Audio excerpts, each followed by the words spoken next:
Bismillahirrahmanirrahim. Alhamdulillahi Rabbil Alamin. Wassalatu wassalamu ala ashrafil anbiya'i wal mursalin.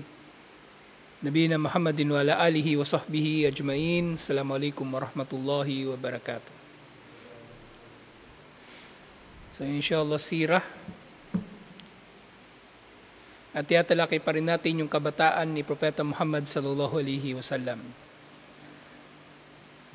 Ang totoo niyan, kaunti lang talaga ang nababanggit tungkol sa naunang buhay ni Propeta Muhammad sallallahu alaihi wasallam.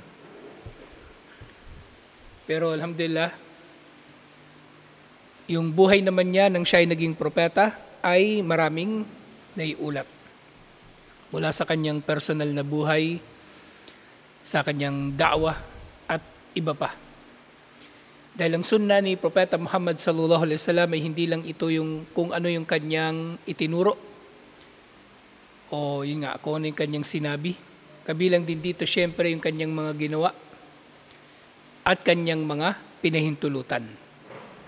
At ang kaalaman sa Islam, ito ay kaalaman na hindi lang yung nakita ng mga Muslim kay Propeta Muhammad sallallahu alaihi wasallam, kundi kasama na rin syempre kung anong narinig ng mga Muslim kay Propeta Muhammad sallallahu alaihi wasallam. Halimbawa nga dyan, yung sa tajwid nga, kaya nagkaroon ng tajwid. Sa pamagitan ng mga batas na ito ay kumbaga sinikap ng mga Muslim o lalong-lalo mga sahaba unang-una na mabasa ang Quran sa kaparaanan ng pagbasa ni Propeta Muhammad sallallahu alaihi wasallam. Nabagaman yung karamihan sa mga batas ng tajwid, meron sa Arabic. Ang tajwid na pinag-aaralan natin ngayon ay may kinalaman doon sa pagbasa ni Propeta Muhammad sallallahu alaihi wasallam. At yung nga katulad ng natalakay natin nung nakaraan, alam natin na yung Alif Lam Mim na nasa umpisa ng Surat Al-Baqarah ay binabasa bilang Alif Lam Mim. Samantalang yung Alif Lam Mim doon sa Suratul Fil, ito ay binabasa talaga bilang Alam.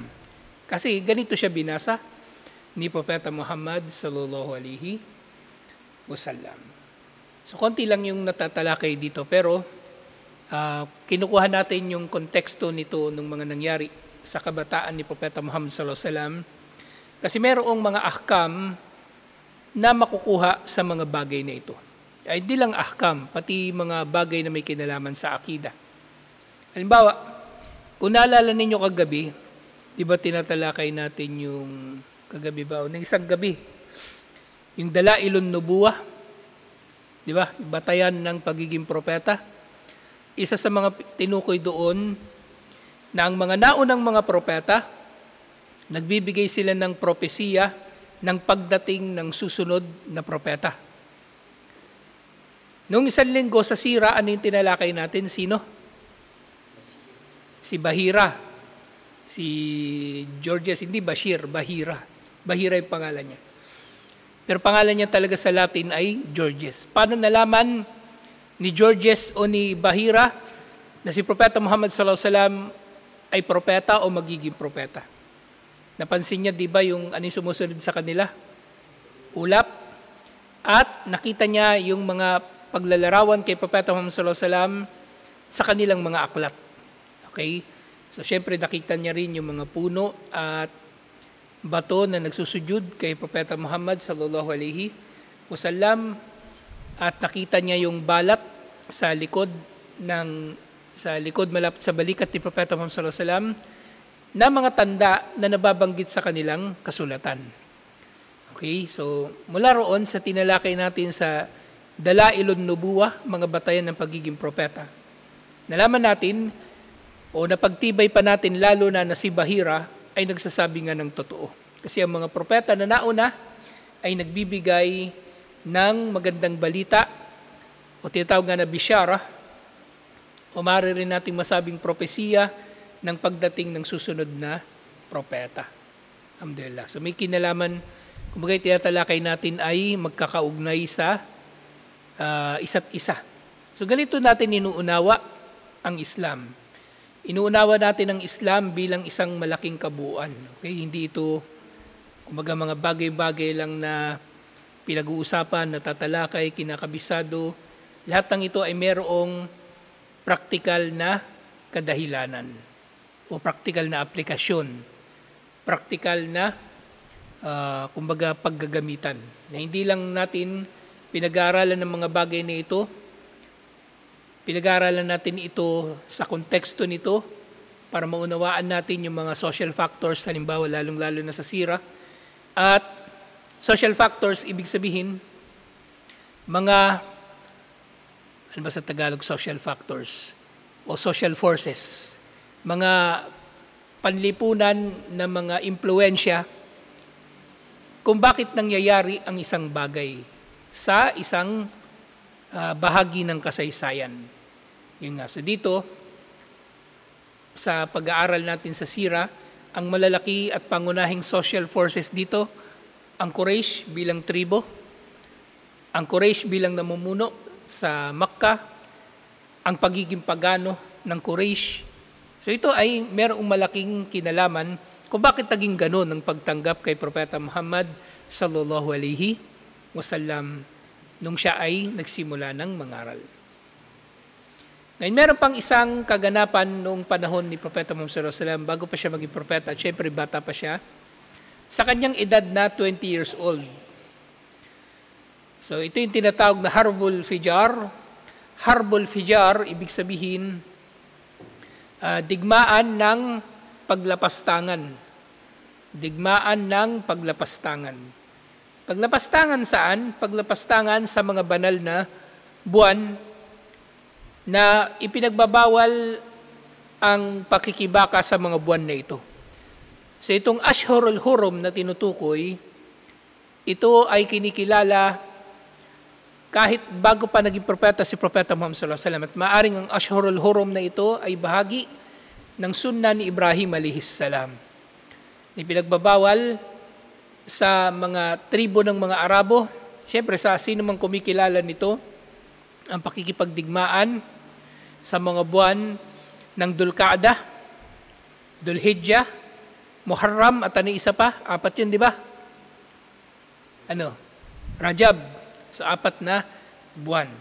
So, nung 20 years old si Propeta Muhammad sallallahu alaihi wasallam, so nangyari ito mga 590 CE, Christian era. At may singit ko nga pala, mas mainam kung mababanggit natin yung Gregorian na petsa. Alam niyo yung Gregorian? Ito na yung petsa natin, 2023. Tawag doon Gregorian.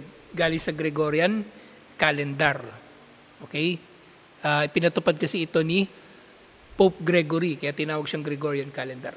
Kapag tutukuyin natin ang mga petsa sa Gregorian, huwag nating sasabihing AD. Kasi ibig sabihin ng AD, Anno Domini. Latin yon, ibig sabihin, in the year of our Lord. So para sa mga sumasamba kay Isa alayhis salam, sa mga kumikilala sa Kanya bilang Panginoon, ang taon ngayon, 2023, ay 2023 years matapos na dumating o isinilang ang kanilang Panginoon, si Isa alayhis salam. So hindi ko ginagamit yung AD, ang ginagamit ko lagi, CE. Kasi mas neutral na kahulugan yon at walang kinalaman sa ating akida, inshallah. Kasi AD, hindi natin kilala si Isa alayhis salam bilang Panginoon. Okay? So huwag na natin gamitin yung AD. Nung panahon bago sinilang si Isa, anong tawag? Ano ibig sabihin ng BC? Before Christ? Sigurado kayo? Tama nga, sigurado nga, before Christ. So pwede naman magamit yung BC. Ewan ko nga bakit yung AD ginawa pang Latin tapos yung BC. Hindi Latin. Kaya dati nagduda ako, hindi kaya yung BC Latin talaga yun, tapos yung before Christ, inimbento lang nila. Tapos nung sinerch ko, tama naman before Christ. So mas mainam gamitin pag Gregorian calendar, CE, okay? Hindi AD. So mga 590 CE, وفي السنة العشرين من عمره صلى الله عليه وسلم, sa edad niya na 20. Waqa'at fi suki Uqad harbun bayna Quraysh wa ma'ahum Kinana wa bayna Kaysin wa bayna Kaysi Island. Tu'rafu biharbil Fijar, na sa edad niya daw na yon na 20 ay meron daw nangyari na digmaan sa pagitan ng Quraysh at kakampi ng Quraysh yung Kinana. Kakampi ng Quraysh yung Kinana. At kalaban nila yung Case Island. At ang lugar na naging labanan nila sa Uqad, ito rin yung Uqad na kung naalala ninyo yung hadith tungkol sa mga jinn, na yung mga jinn nagtataka sila, hindi na sila makakit sa langit. Doon nila, kumbaga doon sila nakipagkita kay Propeta Muhammad sallallahu alaihi wasallam sa Uqad. Yung hadith tungkol sa jinn. At itong Kais Island na ito na tribo, ito rin yung nakalaban, kung daw nagkakamali, Kristiyano din sila, yung Kais Island. Kasi naging kakampi sila ng mga Romano. Nung labanan sa Mu'ta, tapos yung Fathu Makkah nun kung daw nagkakamali, hindi pa tapos yung Fathu Makkah, pero Muslim na si Khalid bin al-Walid. Yung labanan sa Mu'ta, yun yung kauna-unahang pagkakataon na naging pinuno ng mga sundalong Muslim si Khalid bin al-Walid, kasama sa naging kalaban nila doon yung Kais Island, kasama ng naging kalaban ng mga Muslim. So magkakampi ang Quraysh at ang Kinana, at ang kalaban nila isang tribo lang, yung Kais Island. Kais, Qaf, Ya, Sin, Ain, Ya, Lam, Alif, Nun. So yun siya, Kais Island. So pinaglalabanan daw nila, anna ahadu bani Kinana wasmuhu al-Barrad igtala thalathata rijalin min Kaisi Island. Ang naging dahilan ng kanilang digmaan ay kumbaga meron daw pinatay yung isang taga-Kinana, ang pangalan niya ay si Barrad. Paano mo pronunciation nito? Barrad.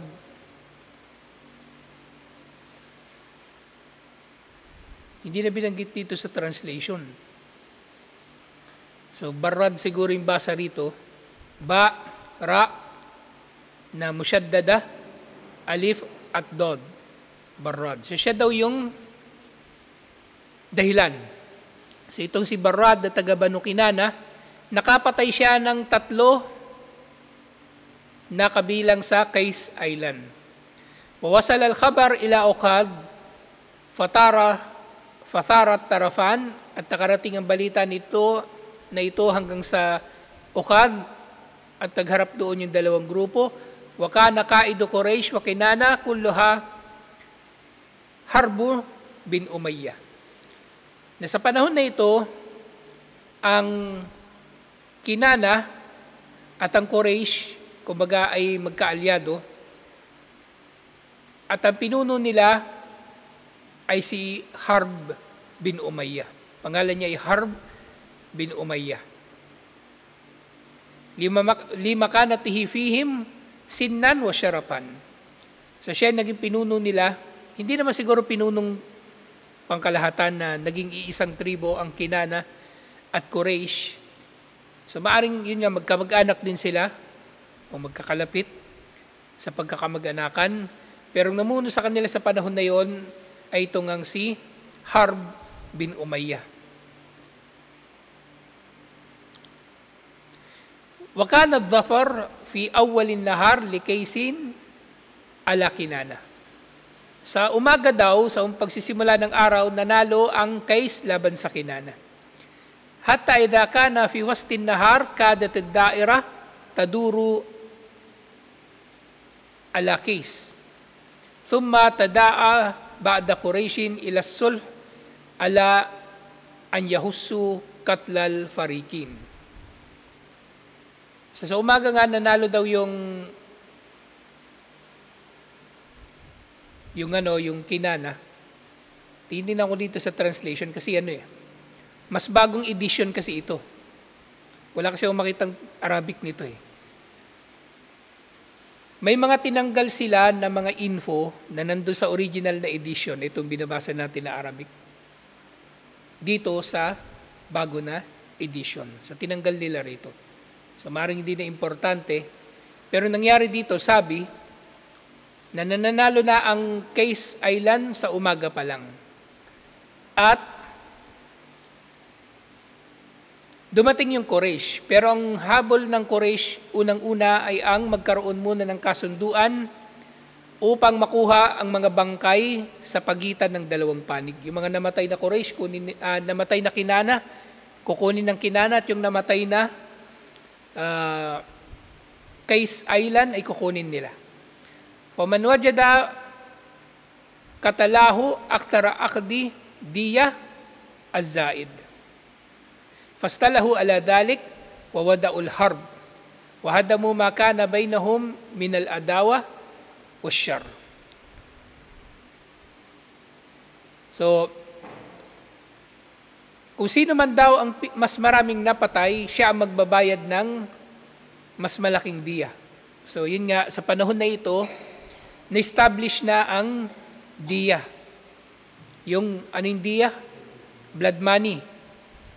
Magkano ang blood money? 100 na kamelyo. Kailan na itaguyod na 100 na kamelyo ang blood money? Panahon pa ni Abdullah. So, ibig sabihin, ng panahon na ito ng Harbu Fijar, 590 CE, di ba? Establish na yung orf o yung tradisyon na 100 na camel ang diya. So, sila ay nagkaayos at tumigil na sila sa labanan at tatigil na nga ang labanan nila. Usumiyat biharbil fijar, at pinangalanan na itong harbul fijar, liintihaki hurmat ash-shahril haram fiha. Tinawag itong harbul fijar dahil nangyari ito sa buwan na ipinagbabawal ang labanan. So hindi na tinukay eksakto yung iba pang mga detalye. Halimbawa, ano yung naging papel dito ng Quraysh? Kasi binanggit na lang na yung Quraysh ay sila'y nag-broker ng kapayapaan sa pagitan ng Case at Kinana. Pero sinasabi rin naman na magkalaban talaga ang Case at magkakampi ang Quraysh at Kinana. Hindi na nababanggit yung ibang mga detalye, pero either way, nang natigil ang labanan sa pamamagitan ng Quraysh. At sa labanan na ito, hadara hadihil harb Rasulullah sallallahu alaihi wasallam. Sa labanan na ito, kasama dito si Propeta Muhammad sallallahu alaihi wasallam. Kasama siya rito. At siya ay 20 years old pa lang. At actually itong edad na ito, kumbaga, sa mga labanan, sa mga malalaking labanan actually, ang average na edad, ito ang average na edad ng mga sundalo. Nasa 20 lang. So, marami sa mga naging sundalo noong World War I, World War II, kahit itong panahon ni Napoleon, kahit panahon ng mga Mongol, panahon ng Ottoman Empire, panahon ng mga Khalifa, bata pa talaga yung mga mandirigma. Bata pa. Bata pa sila. At actually kahit sa labanan sa Badar, may mga bata na sumali doon at mga bata ang nakapatay pa nga kay Abu Jahal. Mga bata ang nakapatay kay Abu Jahal doon sa Badar. So 20 years old si Propeta Muhammad sallallahu alaihi wasallam, hindi na ito kakaiba na nakasali siya sa labanan. Hindi na ito kakaiba na nakasali siya sa labanan. So si Propeta Muhammad sallallahu alaihi wasallam nandoon siya, wa kana yanbulu ala umumatihi, na siya raw ay tumutulong sa kanyang mga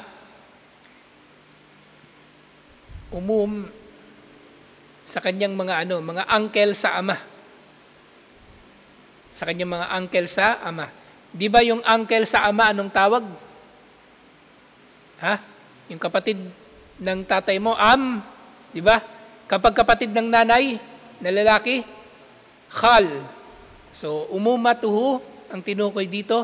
So, ang tinukoy dito, nakasama dun sa labanan, sina Hamza, sina Al-Abbas, Al-Harith, at iba pang mga uncle ni Propeta Muhammad sallallahu alaihi wasallam. Umaaring kasama na rin si Abu Talib, bagaman hindi na nababanggit dito. So nga, tumutulong siya doon, ay yujahizu lahum an-nabal lirami. Si Propeta Muhammad sallallahu alaihi wasallam ay naghahanda para sa kanila ng mga nabal, yung palaso, yung bala ng pana. So inahanda yun ni Propeta Muhammad sallallahu alaihi wasallam upang magamit ng kanyang mga angkel. Pero dito sa translation, sa pinupulot daw ni Propeta Muhammad sallallahu alaihi wasallam yung mga pana na, o yung palaso, yung bala ng pana na napupunta sa kanila kapag ito ay bumabagsak at inaabot niya ito sa kanyang mga angkel. So hindi nabanggit dito sa original na Arabic, pero maaring yung yanbul dito, yun na yung kahulugan niya. Okay, yanbulu ala umumatihi, na inaabot niya sa kanila yung kanilang mga, o inaabot niya sa kanila ang mga pana na magagamit nila laban sa mga kalaban. Siyempre, itong mga pana na ito ay mga pana na nanggaling sa kalaban. Alhamdulillah. So itong harbul fijar na ito, so hindi pa propeta si Propeta Muhammad sallallahu alaihi wasallam, at binata pa siya rito. Okay? Paano natin nasabi na siya ay binata pa rito? Wala pang asawa. Oo nga, binata nga, walang asawa. Pero paano natin nalaman? Paano nalaman na binata, walang asawa? Oo nga, paano natin nalaman na binata siya rito sa Harbul Fijar? Ha? Pagkaka? Hindi Yung iba pa doon, yung mas obvious pa doon. Ilang taon ba siya dito? 20. Ilang taon ba siya nag-asawa?